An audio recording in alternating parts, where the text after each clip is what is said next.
조지 오웰이라는 사람이 쓴 1984라고 하는 아주 유명한 소설이 있습니다. 그 소설에 보면 아주 독재 국가, 전체주의 국가의 모습을 이제 상상하면서 이 소설을 썼습니다. 거기에 보면 독재하는 아주 제일 높은 사람 빅 브라더가 있습니다. 모든 집에 어떤 장치를 두어서 그 집 사람들이 뭘 하는지를 다 알고 어떤 얘기를 하는지를 다 알면서 혹시라도 잘못된 말을 하거나 뭔가 체제에 도전하는 게 보인다면 가차없이 사형시켜서 어디로 갔는지 모르게 없어져 버리는 그런 일들을 하는 아주 무서운 독재 국가를 소설 속에서 그리고 있습니다. 그런데 저는 그 소설을 보면서 이거 정말 놀랍다라고 생각한 게 뭔가 하면, 거기에 보면 우리나라에 보면 이렇게 정부의 부서들이 있잖아요. 뭐 교육부, 외교부, 통일부 이런 부서가 있는데, 그 나라에 이 1984라는 소설에 나온 나라에 어떤 부서가 있나 하면 진리부라고 하는 부서가 있더라고요. 근데 이 진리부가 뭘 하는 부서인가 하면 역사를 왜곡시키는 일을 주로 하는 부서예요. 그 부서 사람들이 늘 이렇게 읽고 마음에 깊이 품고 있는 어떤 문장이 있는데, 과거를 지배하는 자가 미래를 지배한다. 그리고 현재를 지배하는 자가 과거를 지배한다. 현재를 지배하는 자가 과거의 역사를 왜곡시켜서 미래까지 지배하겠다라는 그 내용을 담고 있죠. 그리고 끊임없이 역사를 왜곡하는데 그 일을 하는 부서 이름이 진리부입니다. 또 한 가지 또 이상한 부서가 있는데 사랑부라고 하는 부서가 있습니다. 이 부서가 하는 일은 뭔가 하면 그 독재자인 빅브라더를 정말 마음 진심으로 사랑합니다 라고 고백하게 만드는 부서예요. 근데 보통 사람이 그렇게 잘 안 되잖아요. 그럼 어떻게 하면 될까요? 가차없이 고문을 하고 세뇌를 시키고 그루밍을 해가지고 마침내 이 사람이 진심으로 저는 빅브라더를 사랑합니다, 이걸 만들어내는 부서가 사랑부예요.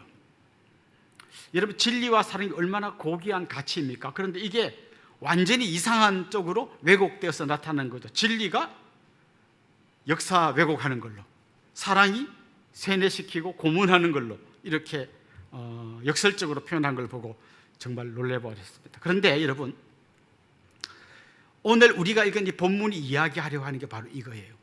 진리와 사랑, 이 둘은 아까 그 1984에 나오는 것은 진리와 사랑을 왜곡시켰다면, 지금 요한이 이야기하고자 하는 건 뭔가 하면 진리와 사랑은 반드시 같이 있어야 된다. 만약 진리가 있는데 사랑이 없다거나 사랑이 있는데 진리가 없으면 이건 결국 문제를 만들어낸다라는 걸 이야기하려고 합니다.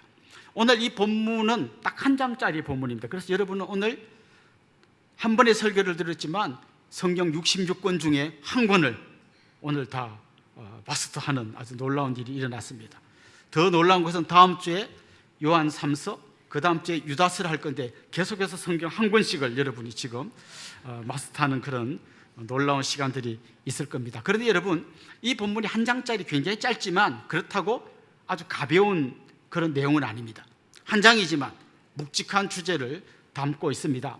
오늘 이 본문을 기록한 사람은 자기가 장로라고만 이야기합니다. 그런데 이 사람이 쓴 글을 잘 읽어보면 요한 1서나 또 요한복음의 그 흐름과 완전히 맥을 같이 하고 표현 방식도 거의 같습니다. 그래서 많은 성경학자들은 이 사람이 사도 요한일 것이라고 말합니다. 그래서 오늘 이 본문의 책 이름도 요한 2서인 것이죠. 이 요한 2서를 통해서 요한은 사랑과 진리라고 하는 소중한 진리가 절대 떨어지면 안 되고 같이 가야 되고, 이 중 한쪽이 무너지면 그건 사실은 다 무너지는 거라는 것을 이야기합니다. 주로 이 편지를 누구에게 썼나 하면 오늘 본문에 보면 어떤 부녀에게 편지를 썼고 그 자녀들에게 이 이야기를 한다고 했는데, 어떤 여인에게 편지를 썼을까 많이 생각하지만 사실 이건 좀 은유적인 표현이에요. 교회가 여성 명사이기 때문에 교회를 어떤 부녀라고 이야기했고 그 부녀의 자녀는 교회 성도들을 이야기하는 겁니다.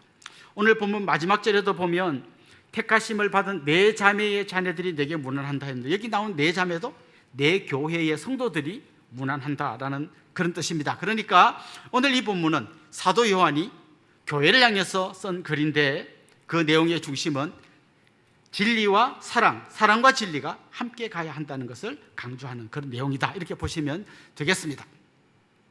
자, 그렇다면 오늘 본문을 좀 더 잘 이해하기 위해서 사랑 없는 진리가 어떤 건지 먼저 한번 좀 살펴보면 좋겠는데요. 4절에 이런 말씀이 나옵니다. 너의 자녀들 중에 우리가 아버지께 받은 계명대로 진리를 행하는 자를 내가 보니 심히 기쁘도다. 여기에 보면 계명대로 진리를 행한다는 표현이 나옵니다. 6절 상반절에 보면 이렇게 말합니다. 또 사랑은 이것이니 우리가 그 계명을 따라 행하는 것이요. 여러분 잘 보면 공통되는 단어가 계명이라는 단어가 있는데요. 오늘 이 사도는 이렇게 이야기하는 겁니다. 진리를 따라 행하는 것, 이게 사랑을 따라 행하는 것, 이게 사실 알고 보면 같은 거라는 거예요. 둘 다 계명을 행하는 건데 하나는 진리를 따라 행하는 거라고 했고 하나는 사랑을 따라 행하는 거라고 표현했습니다. 그러니까 진리와 사랑은 항상 같이 가야 한다는 것이죠. 사랑 없는 진리는 어떤 걸까요? 정말 하나님 말씀대로 살고 막 철저히 말씀을 지키고 하지만 사랑이 빠지면 그건 완전히 이상한 모습으로 나타나게 됩니다. 누가복음 18장에 보면 예수님께서 비유로 두 사람이 성전에 올라가서 기도한 이야기를 하는데 그중에 한 사람은 바리새인이고 또 한 사람은 세리였습니다. 그 바리새인이 어떻게 기도하는가 하면요, 하나님 앞에서 자기가 얼마나 잘 살았는지를 이야기합니다. 하나님, 저는 11조를 드립니다. 하나님, 저는 일주일에 2번씩 금식합니다. 저는 남의 것을 속여서 빼앗거나 간음을 행하거나 그런 짓 하지 않습니다. 이런 자기가 얼마나 진리를 따라 잘 살고 있는지를 하나님께 이야기합니다. 그런데 그가 하는 기도 속에 보면 이런 기도가 있습니다. 하나님, 그런데 저는 이 세리와 같지 않습니다. 그런 자기가 진리를 따라 산다는 걸 이야기하지만 그 안에 사랑이 빠지다 보니까 다른 사람, 자기를 따라오지 못하는 사람, 진리에서 멀리 있다 싶은 사람을 향해서 가차없이 비판의 손가락질을 하게 됩니다. 누가복음 15장에도 그런 사람이 한 명 등장하는데요, 바로 탕자가 돌아왔을 때 화가 잔뜩 나 있는 그의 형입니다. 그의 형이 아버지한테 이런 얘기를 하잖아요. 아버지, 저는 밤낮 아버지를 도와 섬겼습니다. 정말 아버지를 위해서 일했습니다. 그런데 아버지, 저한테 염소 새끼 한 마리도 잡아준 적 없잖아요. 그런데 아버지의 재산을 다 탕진하고 창기와 함께 놀아나다가 거지가 돼서 돌아온 저 동생에게는 아버지가 살진 송아지를 잡아주고 잔치를 베풀고, 이건 뭡니까? 이렇게 이야기합니다. 잘 보면요, 이 큰아들의 이야기 중에 틀린 말이 한마디도 없어요. 다 맞는 말이에요. 그런데 이 아들에게 한 가지가 없습니다. 바로 아버지가 보여주었던 그 사랑이 이 형에게는 없습니다. 여러분, 사실 사람을 제일 힘들게 하는 말이 옳은 말이에요. 보통 이런 이야기하는 사람 있죠. 나 막 힘들게 말해놓고 내가 뭐 틀린 말 했냐? 뭐 이렇게 이야기하는 거 있죠. 틀린 말 말고 옳은 말이 진짜 사람을 힘들게 하는 거예요. 키가 큰 사람 보고 있죠. 당신 왜 이렇게 키가 작습니까? 이렇게 말하면 그 사람이 뭐야? 이렇게 하나도 안 힘듭니다. 근데 저처럼 키가 작은 사람 보고 목사님 이렇게 키가 작습니까? 기분이 상당히 좀 거시기합니다. 근데 그분이 이렇게 말하겠죠. 제가 틀린 말 했습니까? 작잖아요. 이렇게 말하면 맞는 말인데 기분 나쁘잖아요. 사실 옳은 말이 제일 무서운 말이에요. 그 옳은 말에서 사랑을 빼버리면 그게 흉기가 됩니다. 다른 사람을 치명적으로 공격하는 말이 되고 때로는 어떤 사람을 죽음에 이르게까지 만드는 아주 무서운 말이 되는 것이죠.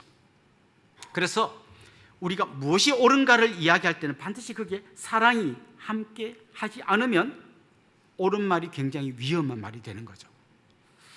여기 계신 분들은 다 얼굴이 너무너무 착하게 생기셨는데 혹시 부부싸움 혹시 해보셨습니까? 여러분, 부부싸움 하면 주로 무슨 주제로 싸웁니까? 대부분은 누가 옳은가 그거 밝히려고 싸웁니다. 내 말이 맞고 네 말이 틀렸고 내가 한 행동이 맞고 네가 틀렸다는 것을 끊임없이 이야기합니다. 자기도 알아요. 100% 자기가 완벽하게 정의를 행한 건 아니고 상대적으로 이 사람이 30이면 나는 50이니까 내가 더 많이 잘했어. 이거 밝히려고 싸우는 거예요. 근데 그 싸움에 빠진 게 뭡니까? 사랑이에요. 사랑이 그 안에 가득 차게 되면 이걸 다 덮어줄 수 있습니다. 그래서 저는 여러분이 집에 가셔서 누가 옳은가를 밝히려 하기보다는 누가 더 사랑하는지를 한번 두 분이서 열심히 한번 경쟁해 보십시오. 그런 다음에 여러분의 가정은 천국이 될 겁니다. 저는 아멘이 좀 적게 나올 거란 상상을 했어요. 많은 분들이 이런 이야기 들을 때요, 백날 그래 보세요. 우리 집은 안 됩니다. 굳게 믿고 있습니다. 얼마나 대단한 믿음인지 몰라요. 여러분의 그 잘못된 믿음이 깨지고 여러분 가정이 천국으로 변화되기를 주님의 이름으로 축원합니다. 바울은 고린도전서 13장에서요, 사랑의 가치가 얼마나 중요한가를 이야기하면서 이런 말씀을 했습니다. 어떤 사람이 방언을 말하고 천사의 말을 하고 예언을 하고 산을 옮길 만큼 대단한 믿음이 있고 자기가 가진 것으로 남을 구제하고 심지어 자기 몸을 불사르게 내줄지라도 사랑이 없으면 아무것도 아니다, 이렇게 말했습니다. 99,999 곱하기 0은 0입니다. 아무리 내가 대단한 걸 갖고 있어도 사랑이 0이면 0이에요. 그만큼 사랑이 함께 할 때 다른 것들이 빛을 발할 수 있다고 이야기한 겁니다. 그러면서 그는 이야기합니다. 진짜 사랑이 뭔가 하면 그냥 누굴 봤을 때 눈에서 꿀이 뚝뚝 떨어지고 막 보고 싶어 어쩔 수 없는 그런 게 사랑이 아니고, 사랑은 전혀 뜻밖의 다른 것들입니다. 사랑은 오래 참는 겁니다. 누가 나를 힘들게 해도 그걸 오래 참는 겁니다. 누가 나한테 깐족거려도 온유하게 그를 대해주는 겁니다. 남이 잘 되는 걸 보고도 시기하지 않는 것입니다. 자기가 잘하는 걸 자랑하거나 교만하거나 성내지 않는 것입니다. 그러면서 마침내 바울이 하는 말이 뭔가 하면, 진리와 함께 기뻐하고 모든 것을 참고 견디는 게 사랑이라고 말합니다. 그가 말했죠. 진리와 함께 기뻐하는 것이 진짜 사랑이라는 것이죠. 사랑 없는 진리, 진리 없는 사랑은 제대로 된 게 아니라는 거죠. 우리가 아무리 진리를 따라 살려고 애를 쓸지라도 그게 사랑이 빠지면 나도 모르게 괴물이 되는 것입니다. 요한계시록에 보면 7교회가 나오는데요, 우리 주님께서 그 교회들을 향하여 칭찬도 하시고 책망도 하셨어요. 그런데 에베소 교회를 향해서 주님이 어떤 칭찬을 하셨는가 하면 그 이단들을 잘 막아내고 진리를 잘 지켰다고 칭찬하셨어요. 대신 그들의 문제는 뭔가 하면 사랑을 잃어버렸다, 처음 사랑을 잃어버렸다고 책망하셨어요. 진리를 잘 지켰는데 사랑을 잃어버린 교회가 에베소 교회예요. 한번 상상을 해보십시오.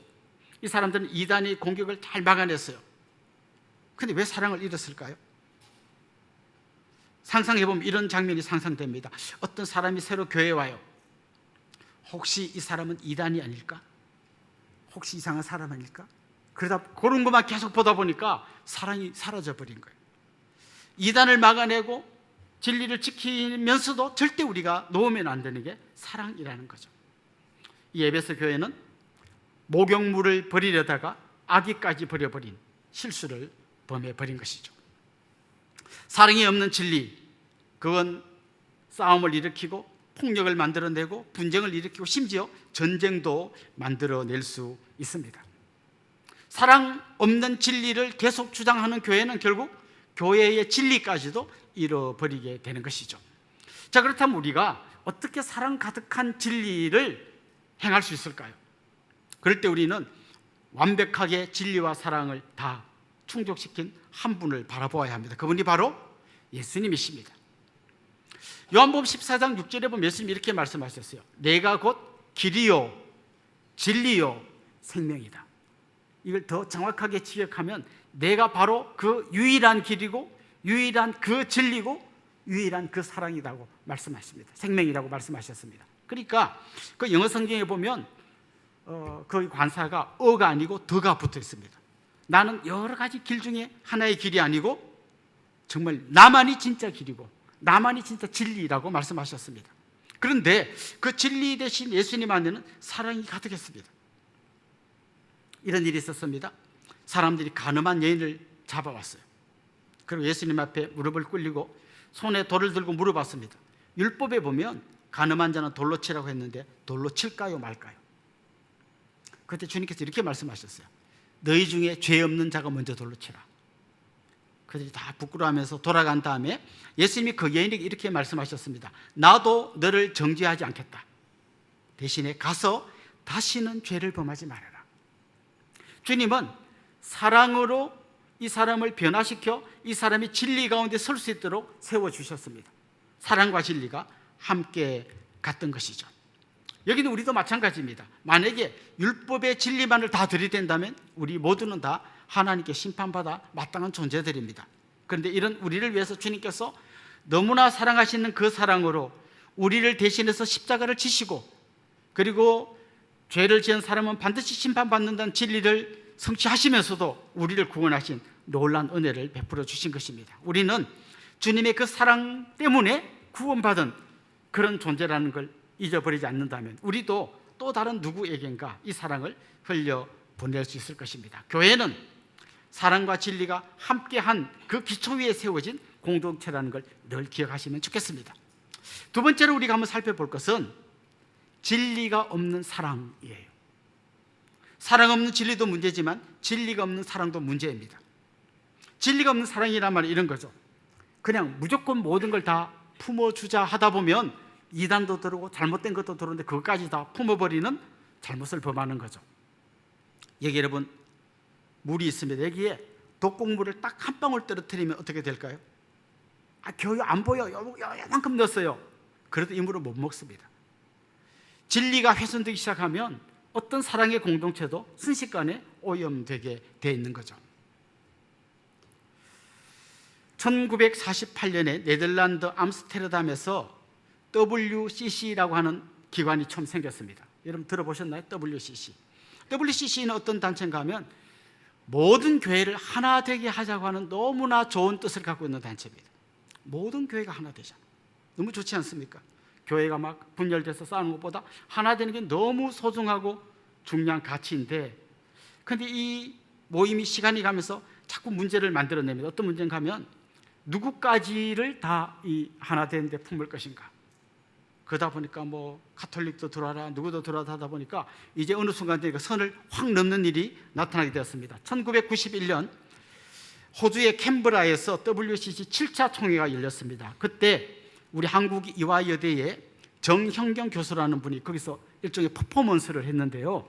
어떤 퍼포먼스를 했는가 하면 성경에서 억울하게 죽은 여인들의 원혼을 불러오는 퍼포먼스를 했습니다. 그래서 성경에 죽은 여인뿐만 아니라 세상 가운데서 억울하게 죽은 여인들의 이름을 부르면서 누구의 영이여 오소서, 누구의 영이 오소서 하는 퍼포먼스를 했습니다. 그런데 그 복장은 소복을 입고 신발을 벗고 그 여인들의 이름이 든 종이를 불태우면서 이건 완전히 우리나라 무당들이 귀신 불러올 때 하는 이런 퍼포먼스를 했습니다.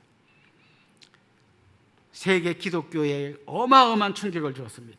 그 WCC 현장에 있던 사람들 중에도 이게 뭐냐 하고 그냥 문 열고 나간 분도 많이 있었습니다. 우리가 모두 하나 되는 이건 너무나 소중한 가치이지만 이렇게 아무나 들어올 수는 없다는 거죠. 모두가 하나 될 때 진리가 아닌 걸 그냥 같이 섞어버리면 그냥 조금 오염되는 게 아니라 물 전체가 독극물에 오염되는 것과 똑같은 이야기가 된다는 것이죠. 고름은요 절대로 오래 둔다고 해서 살이 되지 않습니다. 고름을 그냥 가만두고 잘 보호한다고 절대 살로 바뀌지 않습니다. 고름은 짜내야 하고 도려내야 하는 것이죠. 오늘 읽은 이 본문 말씀에 보면 교회 안에 이단들이 침투했는데 어떤 이단이 들어왔나 하면요, 예수님께서 육체로 오셨다는 걸 부인하는 이단이 들어왔어요. 좀 신기하죠? 이게 어떤 이야기냐면 이런 겁니다. 이 사람들이 믿고 있는 게 있는데 영육이원론을 믿고 있었어요. 어떻게 믿었나 하면 영혼은 아주 고귀하고 순결한 거고 육체는 굉장히 더러운 거다 이렇게 믿고 있었어요. 만약에 그렇게 믿는다면 어떤 일이 생기는가 하면 예수님 같이 거룩하신 분이 더러운 육체를 입고 올 리가 없다는 거죠. 정신 차려야 됩니다. 제 이야기가 아니고 그 당시 이단이 이렇게 이야기했다는 겁니다. 예수님 같이 거룩한 분이 더러운 육체를 입고 올 수가 없다. 그럼 눈에 보이는 저 예수님은 뭐냐? 가현, 실제는 아닌데 그냥 있는 것처럼 보일 뿐이지 실제 육체는 없는 분이다라고 이야기하는 거죠. 그럼 여러분 어떤 문제가 생길까요? 예수님께서 십자가에서 고난당하시고 죽으셨다. 육체가 없는데 무슨 고난이 있고 죽음이 있습니까? 그러니까 이들은 그럴듯한 얘기를 하는 거죠. 예수님은 거룩한 분이기 때문에 더러운 육체를 입을 수 없다라고 말하지만 결국은 예수님의 십자가의 죽음을 부인하는 결과를 만들어내는 겁니다. 뿐만 아니라 이 사람들은 이 육체를 영혼의 감옥이라고 생각했어요. 그 사람이 죽으면 이 감옥에서 탈출해서 진정한 자유를 얻는다고 생각했어요. 이런 생각을 하는 그들의 예수님의 부활을 볼 때 어떤 마음이 들었을까요? 예수님 안에 육체가 있다면 다시 감옥 안에 갇히는, 그러니까 이 사람들의 주장을 따라가다 보면 예수님의 십자가의 죽음, 부활 다 부인하게 되는 겁니다. 뿐만 아니라 예수님 육체를 입고 오셔서 우리가 당하는 모든 고난을 다 겪으셨기 때문에 우리가 고난 당하는 걸 누구보다 잘 아실 거다. 고난 당한 게 없어요, 육체가 없으면. 그래서 사실 이 사람들의 주장은 그럴듯해 보이지만 완전히 예수님의 모든 사역을 부인하는 엄청난 잘못된 교리를 전파하는 거였어요. 요한은 그들에 대해서 뭐라고 이야기하는가 하면요, 집에 들이지도 말고 인사도 하지 말라 그랬어요. 여러분, 누가 이단에 잘 넘어가는지 아세요? 착한 사람이 잘 넘어가요. 착한 사람. 어떤 분이 길에 서서 추운 날에 막 벌벌 떨면서 이거 한번 들어보세요 할 때 듣고 싶진 않지만 또 이분이 이렇게 추운 날 이렇게 애를 쓰고 들어보라는데 그래도 내가 듣는 신용이라도 해줘야겠다고 듣다가 이단 넘어가는 거예요. 요즘은 뭐 그렇게 잘 못합니다만 옛날에는 이렇게 누구 집 문 두드려 가지고 문을 열면 너무 목이 마른데 물 한 잔만 줄 수 있나요? 그 물 한 잔 줬더니 또 집에 들어가고 이런 얘기 저런 얘기 하면서 이단으로 끌고 가는 그런 사람들이 있었습니다. 결국 사도 요한은 사랑을 이야기하지만 이런 이단에 대해서 잘못된 교리에 대해서는 단호하게 집에 들이지도 말고 인사도 하지 말라고 단호하게 말씀하고 있는 겁니다. 사실 우리는 예수님이 육체로 왔다는 걸 부인하는 사람 여기 한 명도 없을 거예요. 그렇지만 우리 안에 이런 생각은 좀 있을 수 있어요. 영적인 것과 육적인 것을 나누는 이 이원론적인 생각을 하는 분들이 있습니다. 예를 들면 목사님이라고 하는 직업은 거룩한 직업이고 회사원은 세속적인 직업이다. 성경책은 거룩한 책이고 나머지 책은 다 세속적인 책이다. 찬송가는 거룩한 노래고 나머지 노래는 다 세속적인 노래다. 교회는 거룩한 공간이고 교회 밖으로 나가면 다 이건 세속적인 곳이다. 이렇게 나누는 건 굉장히 위험합니다. 목사라는 이 직분도 잘 감당해야 거룩한 거지 엉터리로 하면 엉터리가 되는 거예요. 회사원인데 목사님보다 더 훌륭한 회사원이 나올 수 있습니다. 많은 분들을 섬기고 전도하고 복음 전하는 나올 수 있습니다. 그래서 올해 우리 교회의 표어인 우리는 움직이는 교회입니다라는 걸 기억하셔요. 우리는 이 예배당 안에서뿐만 아니라 예배당 밖에서도 거룩한 하나님의 백성으로 살아야 합니다. 이 교회 안이 거룩한 하나님의 공동체일 뿐만 아니라 여러분의 가정이 거룩한 공동체가 되어야 합니다. 결국 우리는 이런 이원론에 빠지지 않고 정말 모두가 다 하나님 만든 세상이고 우리가 이래야 될 현장이라는 고백을 해야 되는 거죠. 저는 오늘 이런 이단의 문제가 나온 김에 우리 동네에서 좀 많이 활동하는 이단에 대해서 약간 여러분에게 경계를 주고자 합니다. 첫 번째는 구원파라고 하는 이단이 있습니다. 이 사람들은 교회 다니는 사람에게 이런 질문을 합니다. 당신은 구원받았습니까? 그러면 보통 눈빛이 조금 흔들립니다. 받은 것 같기도 하고 안 받은 것 같기도 한 느낌이 드는 그런 게 딱 보이면, 그런데도 딱 말합니다. 저는 구원받았습니다. 그럼 이렇게 물어봅니다. 몇 년, 몇 월, 며칠에 구원받았습니까? 잘 모르겠는데요. 아니, 자기 구원받은 날짜도 모르면 구원 안 받은 겁니다. 이렇게 말합니다. 여러분, 만약에 혹시 여러분이 어떤 특별한 사정 때문에 자기가 태어난 생일을 모르면 여러분 안 태어난 건가요? 무슨 이런 말도 안 되는 말이 있습니까? 생일을 모를 뿐이지 나는 지금 태어나서 지금 살고 있는데 내가 구원받은 날짜를 모른다고 구원받지 못했다는 건 이거는 말도 안 되는 이야기입니다. 또 이들의 문제는 뭔가 하면 회개하면 안 된다고 말합니다. 왜요? 하나님이 너의 과거, 현재, 미래의 죄를 다 용서해 줬는데 회개한다는 것은 죄 용서에 대한 확신이 없기 때문에 회개하는 거라고 이야기합니다.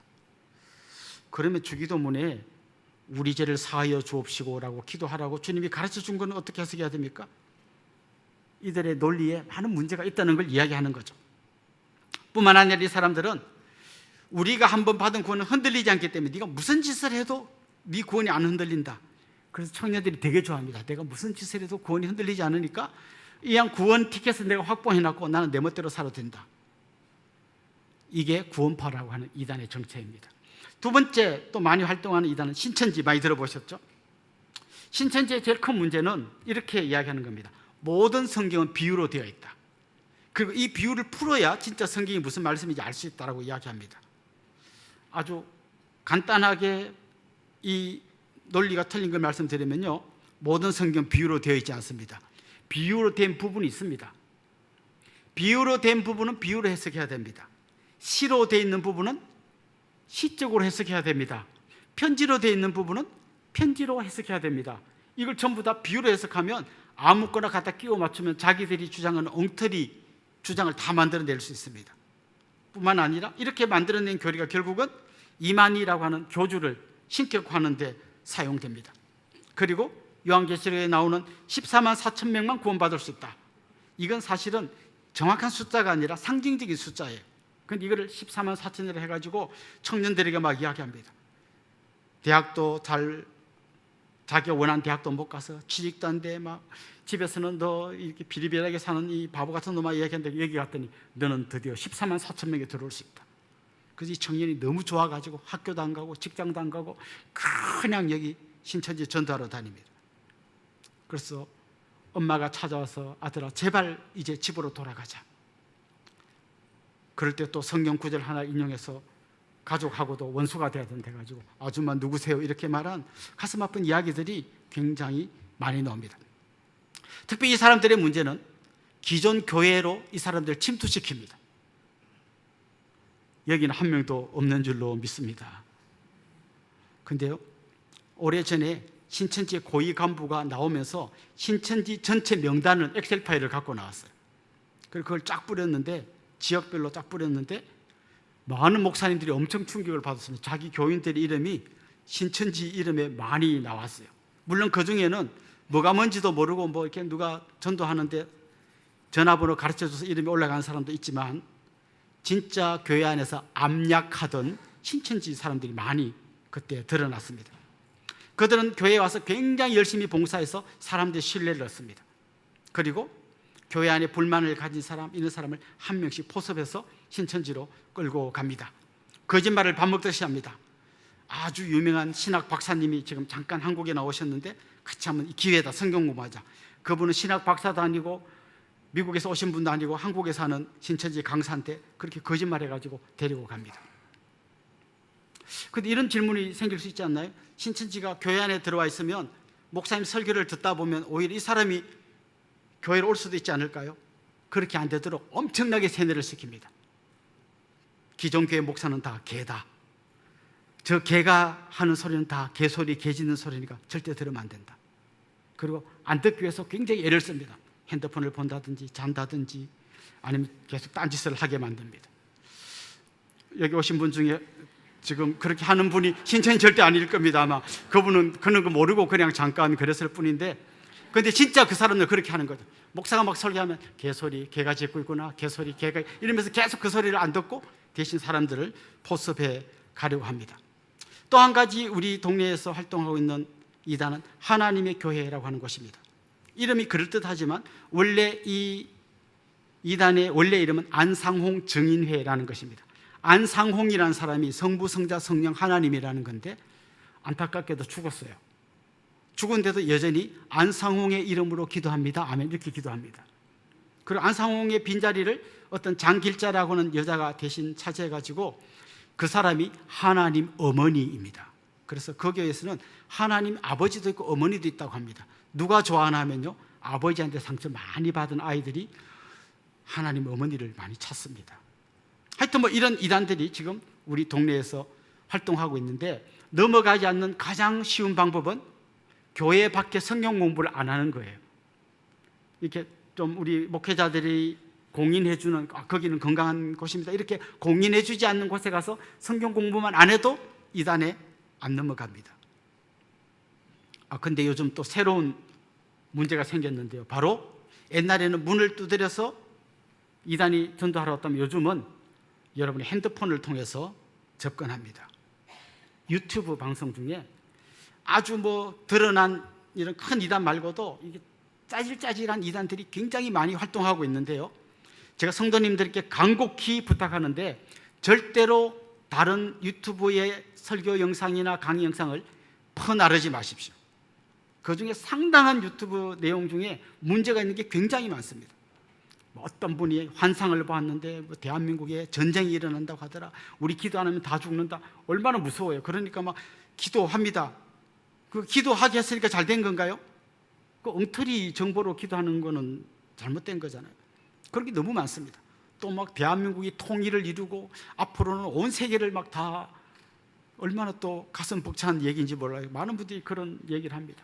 또 뭐 여기에 재앙이 닥치기 때문에 저 피지라는 곳으로 피해 가야 된다고 하는 이상한 말 끼워 맞춘 그런 데 또 넘어가는 사람이 있습니다. 그러니까 이런 유튜브 영상 함부로 나르지도 말고 보지도 말았으면 좋겠습니다. 그런 거 한번 보면요, 알고리즘을 따라 계속 그런 영상이 뜨게 되어 있습니다. 오늘 성경 우리에게 두 가지 중요한 이야기를 합니다. 사랑 없는 진리가 얼마나 위험한지, 그리고 진리 없는 사랑이 얼마나 위험한지를 이야기합니다. 사랑과 진리는 함께 가야 합니다. 그리고 함께 가기 위해서 우리가 계속 주목해 보아야 할 분은 이 둘을 다 완벽하게 갖고 계셨던 예수 그리스도, 주님께서 가신 그 길로 따라가면서 사랑과 진리 위에 굳게 서는 우리 교회가 될 수 있기를 주님의 이름으로 축원합니다.